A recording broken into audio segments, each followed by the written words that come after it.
Praise the Lord. கர்த்தர் நல்லவர். தேவனாகிய கர்த்தர் உங்களை ஆசீர்வதிப்பாராக. மீண்டுமாக இந்த வாய்ஸ் ஆஃப் குட் ஷெப்பர்ட் வாயிலாக உங்களை சந்திப்பதிலே மிக்க மகிழ்ச்சி அடைகிறேன். சகோதர சகோதரிகளே, தாய் தகப்பன்மார்களே, பெரியோர்களே, சிறியோர்களே மற்றும் அனைத்து தேவ பிள்ளைகளே, நீங்கள் எல்லா கர்த்தருக்குள் மகிழ்ச்சியாக இருப்பீர் என்று சொல்லி நான் விசுவாசிக்கிறேன். கர்த்தர் உங்கள் யாவரை ஆசீர்வதிப்பாராக. இந்த வேளையிலும் கூட அப்போஸ்தலர் 11ஆம் அதிகாரத்திலே 26வது வசனத்தை வாசிக்கின்ற பொழுது, அவர்கள் 1 வருஷ காலமாய் சபையோடு கூடியிருந்து அநேக ஜனங்களுக்கு உபதேசம் பண்ணினார்கள். முதல் அந்தியோகியாவிலே சீசர்களுக்கு கிறிஸ்தவர்கள் என்கிற பெயர் வழங்கிற்று.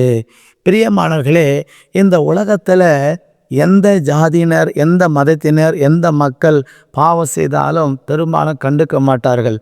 ஆனால் கிறிஸ்தவர்கள் ஏதாவது ஒரு தவறு செய்து விட்டால் உடனே உலகத்து மனிதர்கள் கூட என்ன தெரியுமா சொல்லுவாங்க, நீங்கள் கிறிஸ்தவங்க தானே, இந்த காரியத்தை செய்யலாமா, இந்த தப்பு பண்ணலாமா அப்படின்னு கேட்குறாங்க. அப்படியானால் என்ன அர்த்தம்? ஆண்டவராகிய இயேசு கிறிஸ்து தான் இந்த பாவம், இது தவறு, இது செய்யக்கூடாது, இந்த வழியில் போகக்கூடாது என்று சொல்லி அன்பினாலே நல்ல உபதேசத்தை போதித்து வழிநடத்துகிறவர். இந்த உலகத்திற்கு வெளிச்சமாக, இந்த உலகத்திற்கு ஆண்டவராகிய இயேசு கிறிஸ்து சொன்னார், சோத்திரம், நான் ஜீவனுள்ள தேவன் என்பதற்கு நீங்களே சாட்சி என்று ஆண்டவராகிய இயேசு கிறிஸ்து சொல்லியிருக்கிறார். அப்படியானால் ஒரு கிறிஸ்தவர்கள் இந்த பூமியில், ஒரு சபை ஊழியக்காரர், சபைக்கு வருகிற விசுவாச பிள்ளைகள், சோதர தேவனுடைய ஜனங்கள் எப்படி இருக்க வேண்டும் என்று சொல்லி வேதம் சொல்லுகிறது. ஒரு 5 காரியத்தை நான் சொல்ல வாஞ்சிக்கிறேன். முதல் காரியம், மத்தேயு சுவிசேஷ புஸ்தகத்தில் 3வது அதிகாரம் 12ஆம் வசனம் சொல்லுகிறது, கோதுமை மணியாக நாம் விளங்க வேண்டும் என்று சொல்லி. கோதுமை மணியானது நிலத்தில் விழுந்து சாகாவிடில் தனித்திருக்கும், செத்ததே ஆகில் மிகுந்த பலனை கொடுக்கும் என்று சொல்லப்பட்டிருக்கிறது.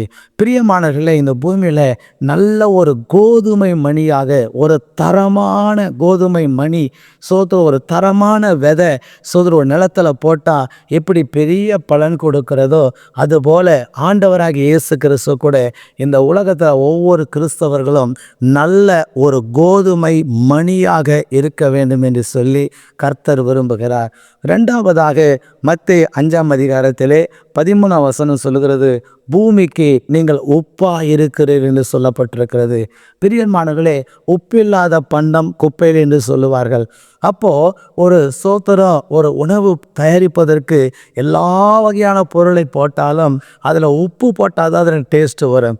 அதே போல தான் இந்த உலகத்துக்கு எப்படி நீங்கள் உப்பு அவசியமானதோ, அதுபோல் கிறிஸ்தவர்களாக இருக்கிற நீங்கள் உப்பாக இருக்க வேண்டும். நீங்கள் உப்பாக இருக்கும்போது மற்றவர்களுக்கு எல்லாம் பயனுள்ளவர்களாய், ருசி உள்ள ஒரு பதார்த்தம் உள்ளவர்களாய் நீங்கள் மாற்றி அவங்களுக்கு தர உங்களுக்கு அது பிரயோஜனமாக காணப்படும். ஆதலால் தேவ பிள்ளைகளே, ஒவ்வொரு கிறிஸ்தவர்களும் நல்ல ஒரு உப்பாக என்ன பண்ண வேண்டும், இருக்க வேண்டும் என்று போதிக்கிறது.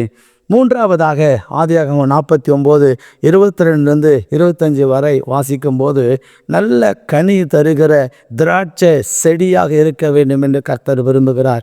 யோசேப்பு கனி தரும் திராட்சை செடி என்று சொல்லப்பட்டிருக்கிறது. ஒரு செடி என்று சொன்னால், ஒரு கொடி என்று சொன்னால் அது பயனுள்ளதாக இருக்க வேண்டும்.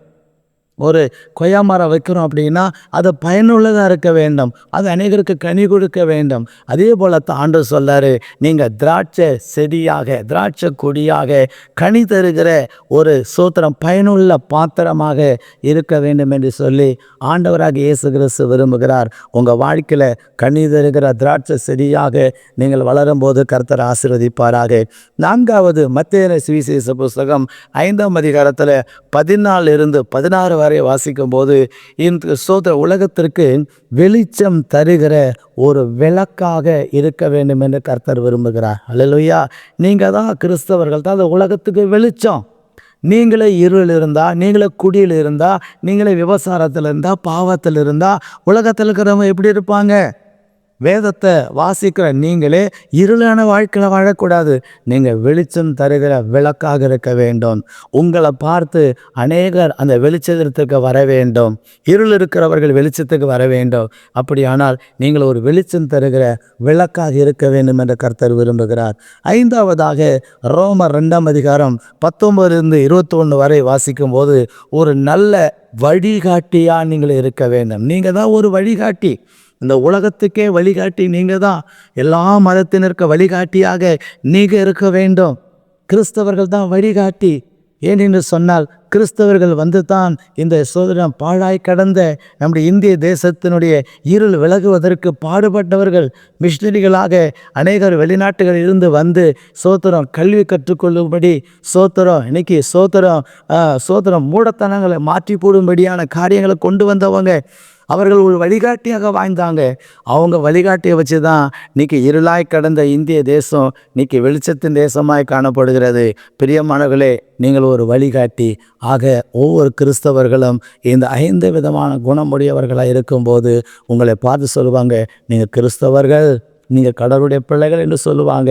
இந்த 5 வகையான காரியங்கள் உங்களுக்குள் இருக்கும்போது கர்த்தர் உங்களை ஆசீர்வதித்து மேன்மைப்படுத்துவாராக. முதல் காரியம், நீங்கள் ஒரு கோதுமை மணியாக இருக்க வேண்டும். 2வது காரியம், பூமிக்கு நீங்கள் ஒரு நல்ல உப்பாக இருக்க வேண்டும். 3வது காரியம், நல்ல கனி தருகிற திராட்சை செடியாக இருக்க வேண்டும். 4வது, வெளிச்சம் தருகிற விளக்காக இருக்க வேண்டும். 5வது, நல்ல ஒரு வழிகாட்டியாக நீங்கள் இருக்க வேண்டும். வழிகாட்டியாக இருக்கும்போது கர்த்தர் உங்களை ஆசீர்வதிப்பாராக. உங்களுக்காக ஜெபிக்கிறேன். பரிசுத்தமுள்ள தெய்வமே, நீங்கள் அநேகர் கிறிஸ்தவர்கள் என்று சொல்லி இருளில் வாழ்ந்து கொண்டிருக்கிறாங்கப்பா.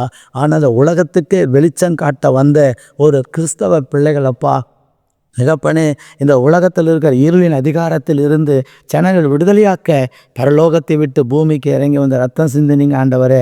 நீங்கள் இந்த பூமியில் வாழ்ந்த காலங்களில் ஒரு சாட்சியான வாழ்க்கை வாழ்ந்தீங்க ஆண்டவரே.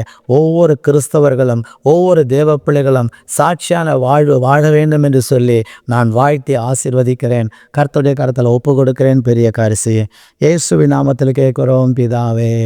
ஆமேன், ஆமேன், ஆமேன். God bless you. கர்த்தர் உங்கள் யாவரையும் ஆசீர்வதித்து மேன்மைப்படுத்துவாராக. ஆமேன்.